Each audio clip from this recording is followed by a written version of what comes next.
Chapter 11. Anne's Impressions of Sunday School. "Well, how do you like them?" said Marilla. Anne was standing in the gable room, looking solemnly at three new dresses spread out on the bed. One was of snuffy-colored gingham, which Marilla had been tempted to buy from a peddler the preceding summer because it looked so serviceable. One was of black and white checked sateen, which she had picked up at a bargain counter in the winter, and one was a stiff print of an ugly blue shade, which she had purchased that week at a comedy store. She had made them up herself, and they were all made alike, plain skirts pulled tightly to plain waists, with sleeves as plain as waist and skirt and tight as sleeves could be. "I'll imagine that I like them," said Anne soberly.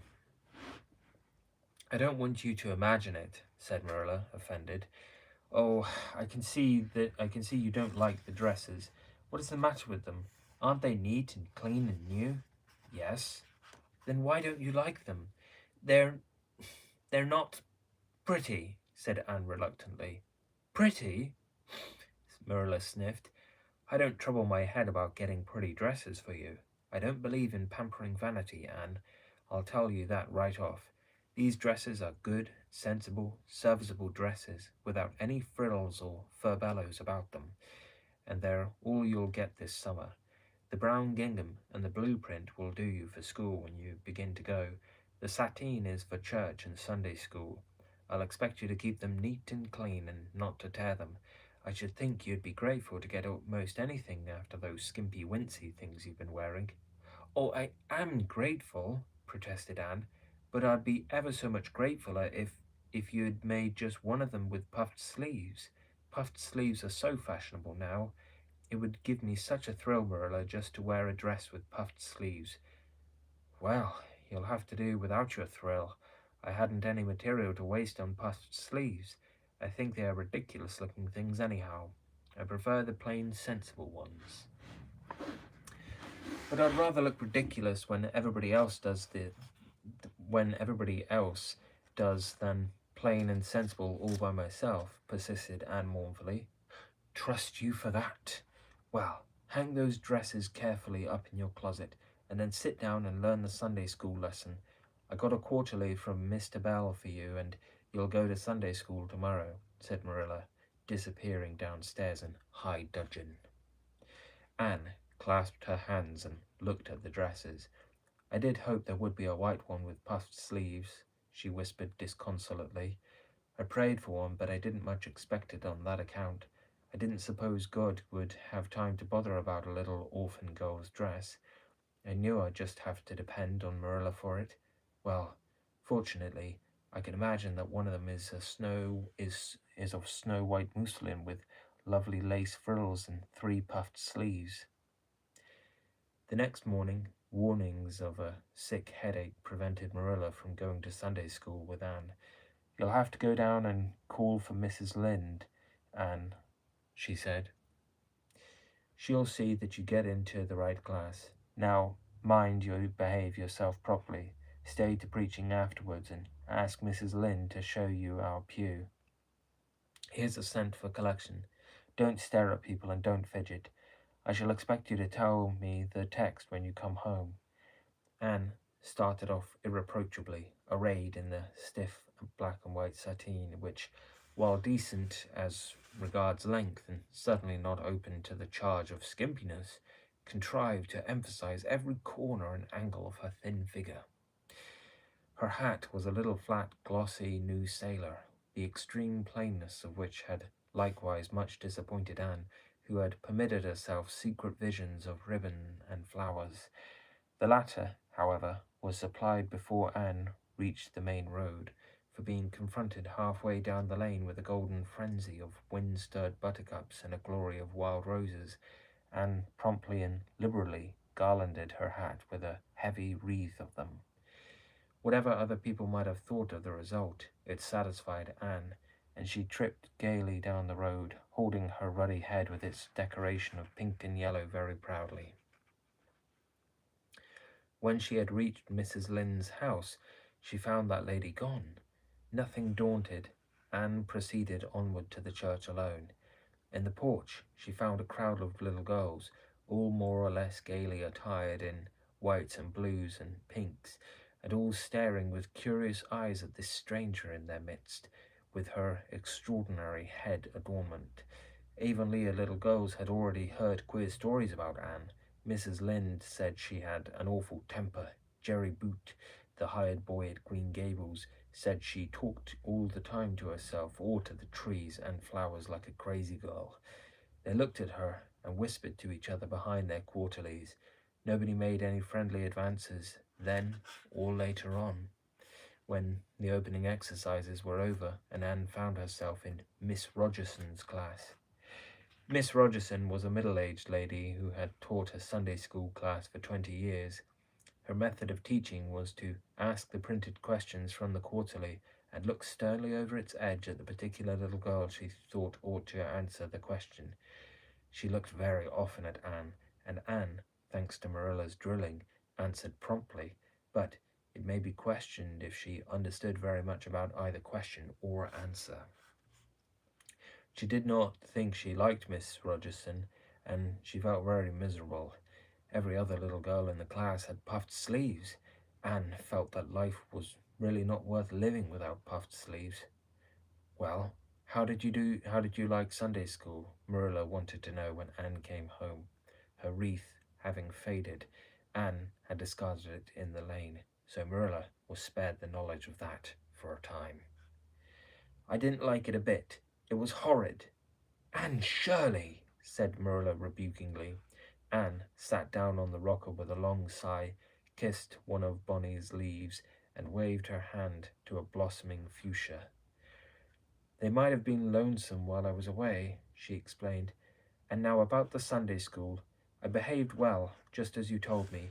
Mrs. Lynde was gone, but I went right on myself. I went into the church with a lot of other little girls, and I sat in the corner of a pew by the window while the opening exercises went on. Mr. Bell made an awfully long prayer. I would have been dreadfully tired before he got through if I hadn't been sitting by that window.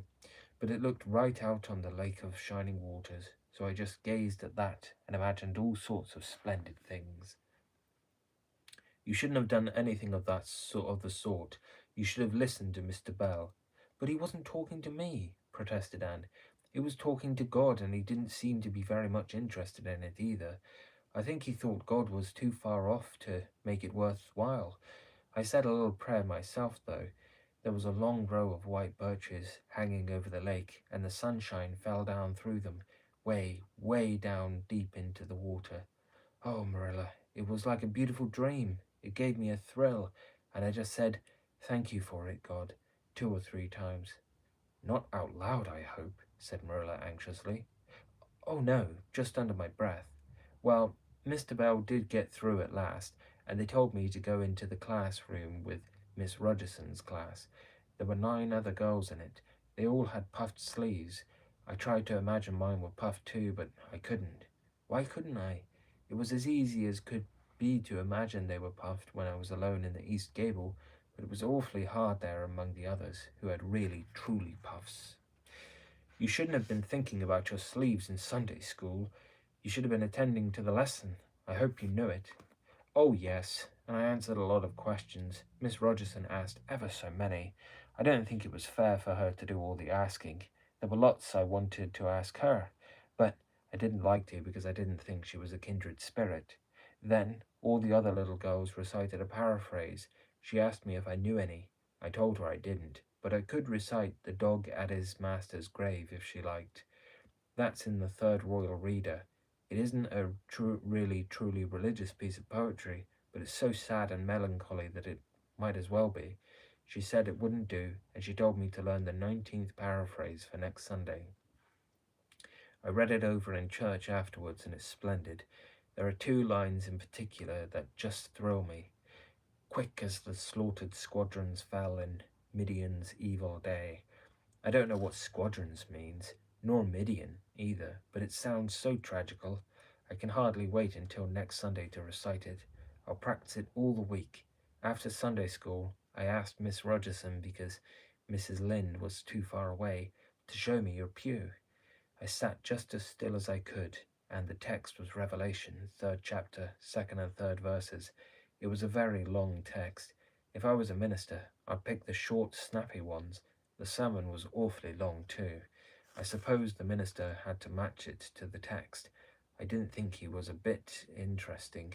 The trouble with him seems to be that he hasn't enough imagination. I didn't listen to him very much. I just let my thoughts run, and I thought of the most surprising things. Marilla felt helplessly that all this should be sternly reproved, but she was hampered by the undeniable fact that some of the things Anne had said, especially about the minister's sermons and Mr. Bell's prayers, were what she herself had really thought deep down in her heart for years, but had never given expression to. It almost seemed to her that those secret, unuttered, critical thoughts had suddenly taken visible and accusing shape and form in the person of this outspoken morsel of neglected humanity. Chapter 12. A Solemn Vow and Promise. It was not until the next Friday that Marilla heard the story of the flower-wreathed hat. She came home from Mrs. Lynde's and called Anne to account. Anne, Mrs. Rachel says you went to church last Sunday with your hat rigged out ridiculous with roses and buttercups. What on earth put you up to such a caper? A pretty-looking object you must have been. Oh, I know. Pink and yellow aren't becoming to me, began Anne. Becoming fiddlesticks! It was putting flowers on your hat at all, no matter what colour they were, that was ridiculous. You are the most aggravating child. I don't see why it's any more ridiculous to wear flowers on your hat than on your dress, protested Anne. Lots of little girls there had bouquets pinned on their dresses. What's the difference?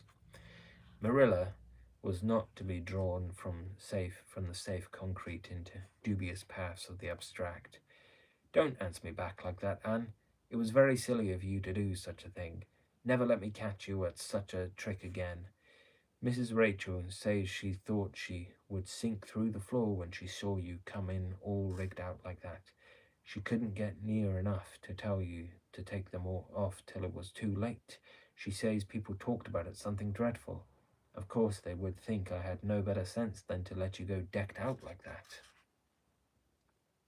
Oh, I'm so sorry, said Anne, tears welling into her eyes. I never thought you'd mind.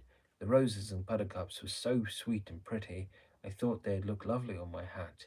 Lots of the little girls had artificial flowers on their hats. I'm afraid I'm going to be a dreadful trial to you. Maybe you'd better send me back to the asylum. That would be terrible. I don't think I could endure it. Most likely I would go into consumption.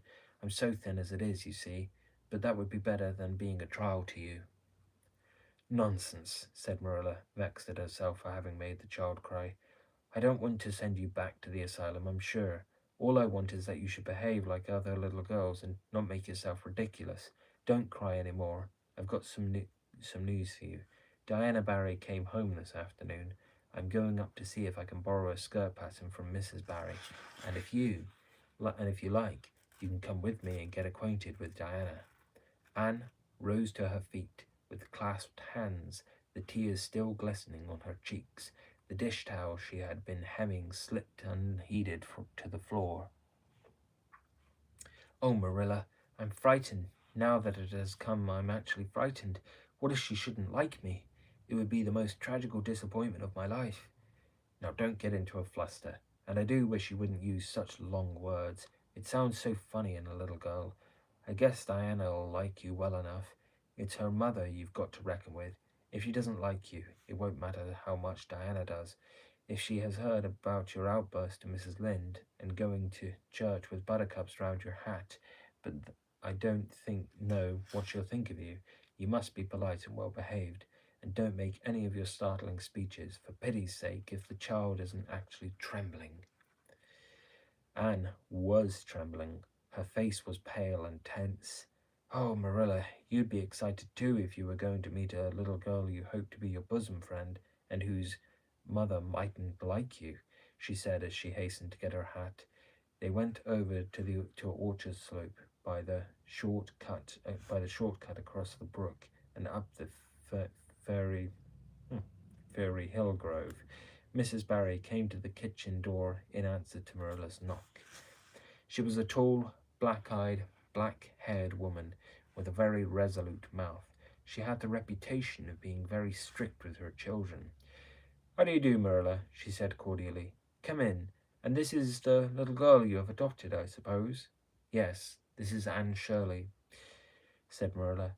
"Spelled with an E," gasped Anne, who, tremulous and excited as she was determined there should be no misunderstanding on that important point. Mrs. Barry, not hearing or not comprehending, merely shook hands and said kindly, "How are you?" "I am well in body, although considerably rumpled up in spirit, thank you, ma'am," said Anne gravely. Then, aside to Marilla in an audible whisper, "There wasn't anything startling in that, was there, Marilla?" Diana was sitting on the sofa, reading a book, which she dropped when the callers entered. She was a very pretty little girl, with her mother's black eyes and hair, and rosy cheeks, and the merry expression which was her inheritance from her father. "This is my little girl Diana," said Mrs. Barry. "Diana, you might take Anne out into the garden and show her your flowers. It will be better for you than straining your eyes over that book.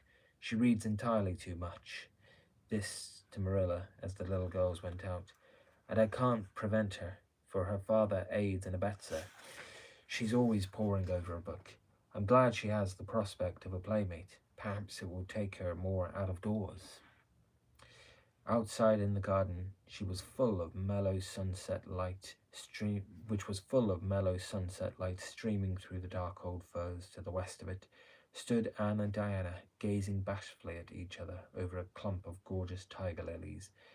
The Barry garden was a bowery white wilderness of flowers which would have delighted Anne's heart at any time less fraught with destiny. It was encircled by huge old willows and tall firs, beneath which flourished flowers that loved the shade. Prim, right-angled paths, neatly bordered with clamshells, intersected it like moist red ribbons, and in the beds between old-fashioned flowers ran riot. And in the beds between old-fashioned flowers ran riot.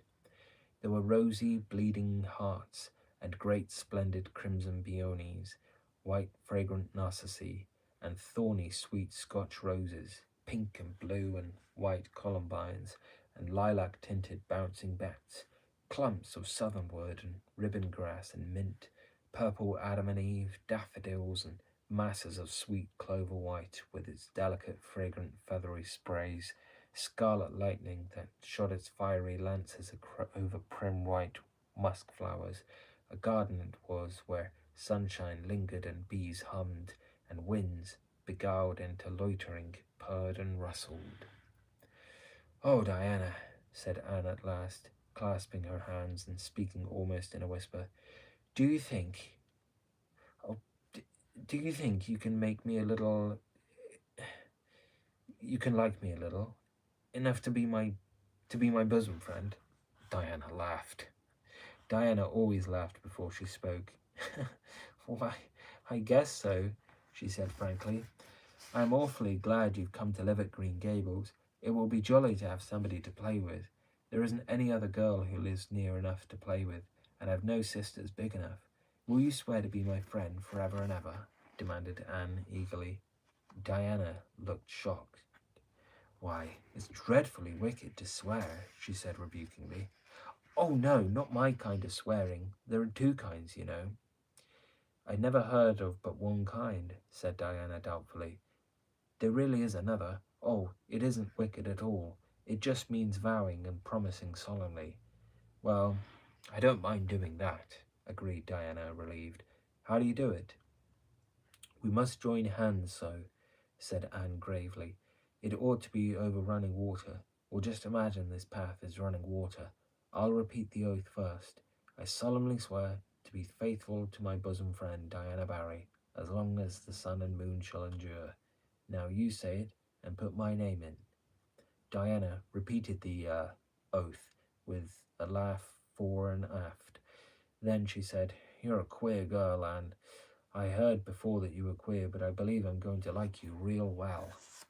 When Marilla and Anne went home, Diana went with them as far as the long log bridge. The two little girls walked with their arms about each other. At the brook, they parted with many promises to spend the next afternoon together. Well, did you find Diana a kindred spirit? Asked Marilla as they went up through the garden of Green Gables. Oh, yes, sighed Anne, blissfully unconscious of any sarcasm on Marilla's part. Oh, Marilla, I'm the happiest girl on Prince Edward Island this very moment. I assure you I'll say my prayers with a right good will tonight. Diana and I are going to build a playhouse in Mr. William Bell's birch grove tomorrow. Can I have those broken pieces of china that are out in the woodshed? Diana's birthday is in February, and mine is in March. Don't you think that is a very strange coincidence? Diana is going to lend me a book to read. She says it's perfectly splendid and tremendously exciting. She's going to show me a place back in the woods where rice lilies grow. Don't you think Diana has got very soulful eyes? I wish I had soulful eyes. Diana is going to teach me to sing a song called Nellie in the Hazel Dell. She's going to give me a picture to put up in my room. It's a perfectly beautiful picture, she says. A lovely lady in a pale blue silk dress. A sewing machine agent gave it to her. I wish I had something to give Diana. I'm an inch taller than Diana, but she is ever so much fatter. She says she'd like to be thin because it's so much more graceful, but I'm afraid she only said it to soothe my feelings. We're going to the shore some day to gather shells. We have agreed to call the spring down by the log bridge the Dryad's Bubble. Isn't that a perfectly elegant name? I read a story once about a spring called that. A dryad is sort of a grown-up fairy, I think. Well, all I hope is you won't talk Diana to death, said Marilla. But remember, this in all your planning, Anne. You're not going to play all the time, nor most of it. You'll have your work to do, and it'll have to be done first. Anne's cup of happiness was full, and Matthew caused it to overflow.